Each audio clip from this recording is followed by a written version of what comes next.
स्वामी,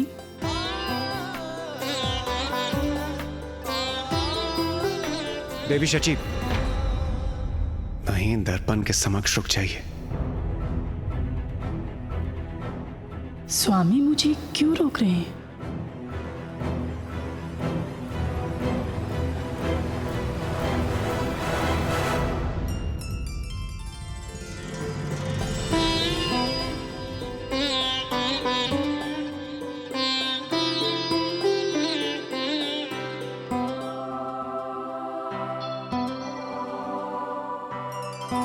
कितना समय बीत गया है ना आपके इस अनुपम सौंदर्य को निहारे।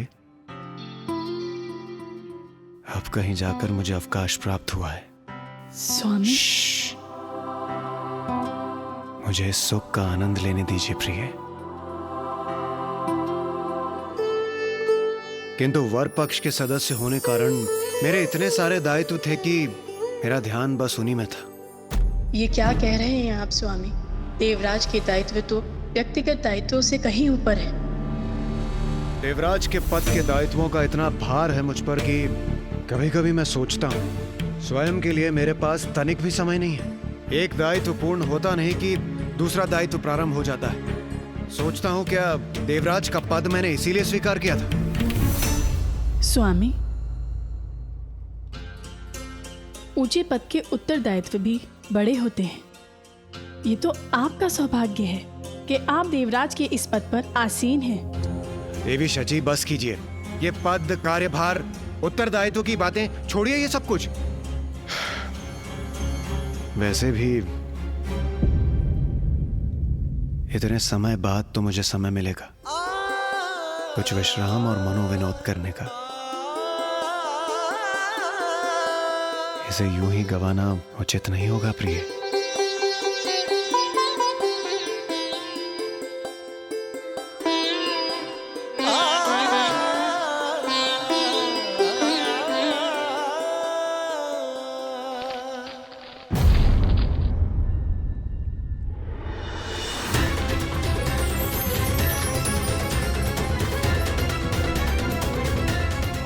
ये क्या है? सूखा पत्ता स्वर्ग में? स्वामी,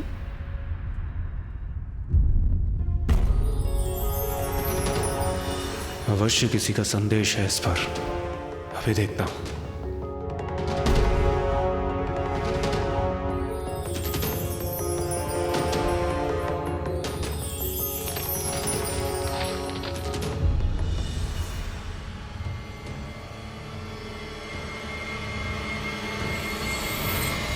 देवराज, आपसे कुछ अत्यंत महत्वपूर्ण विचार विमर्श करना है, इसलिए आप शीघ्र कैलाश आ जाइए। गणेश।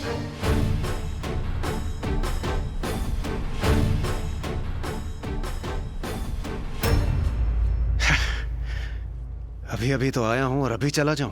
स्वामी,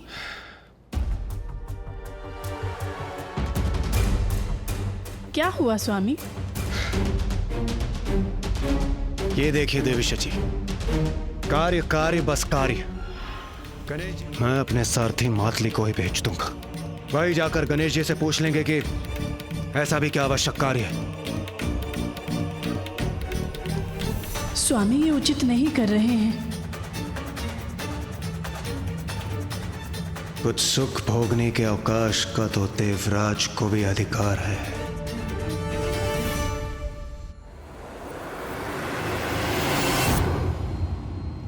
प्रणाम प्रथम पूज्य गणेश जी। प्रणाम कुमार कार्तिकेय। मैं देवराज इंद्र का सारथी मातली हूं। उन्हीं के आदेश अनुसार आपके समक्ष उपस्थित हुआ हूं। आप अकेले आए हैं?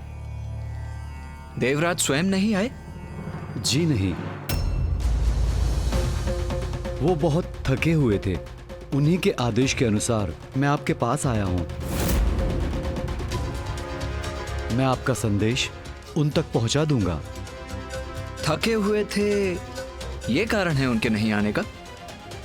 मातली जी, देवराज को मेरा संदेश दीजिए कि मैं उनसे अभी मिलने का इच्छुक हूँ। प्रथम पूज्य होने के नाते ये मेरा आदेश है। अवश्य प्रभु। ये कैसा अनुचित आचरण किया देवराज ने? मेरा संदेश पाकर देवराज स्थिति की गंभीरता अवश्य समझेंगे। मुझे विश्वास है वो मेरे संदेश का मान रखेंगे।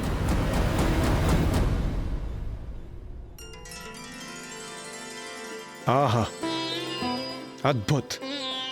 आज तो आपके हाथों से परोसा भोजन भी अत्यंत स्वादिष्ट प्रतीत होता है। स्वामी,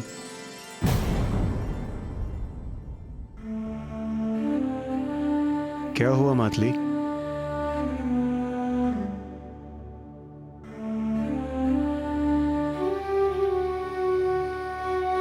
देवराज को मेरा संदेश दीजिए कि मैं उनसे अभी मिलने का इच्छुक हूँ। प्रथम पूज्य होने के नाते ये मेरा आदेश है। स्वामी को गणेश जी के आदेश की अवहेलना नहीं करनी चाहिए।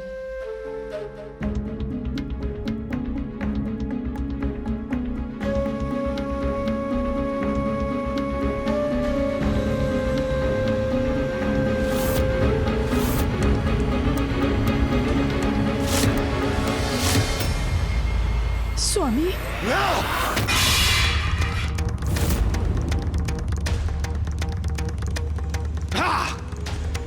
देवराज इंद्र हूं मैं, तो क्या सभी के दिए आदेशों को स्वीकार करने का निरादर चाहूंगा?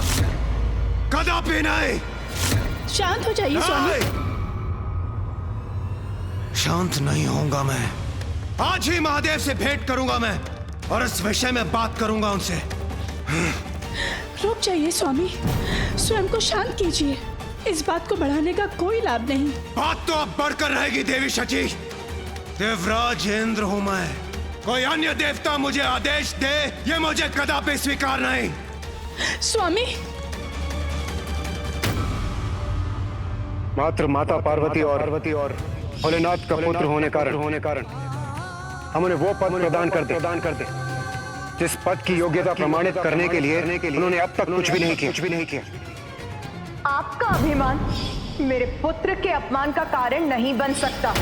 स्वामी का इतनी क्रोधित अवस्था में जाना उचित नहीं, किंतु उनको रोकना भी तो संभव नहीं है। किंतु पिताश्री, देवराज ने अपने सारथी मातली को मेरे पास भेज दिया। हाँ पिताश्री, देवराज का ये व्यवहार सर्वथा अनुचित है। ऐसा प्रतीत होता है कि देवराज इंद्र के भीतर अभी भी अहंकार शेष है, जो इस पद पर होने वाले के लिए सर्वथा अनुचित है। जो जितने ऊंचे पद पर आसीन होता है उसे उतनी ही चुनौतियों और परीक्षाओं का सामना करना पड़ता है। अब देवराज इंद्र की भी एक कठिन परीक्षा का समय आ गया है।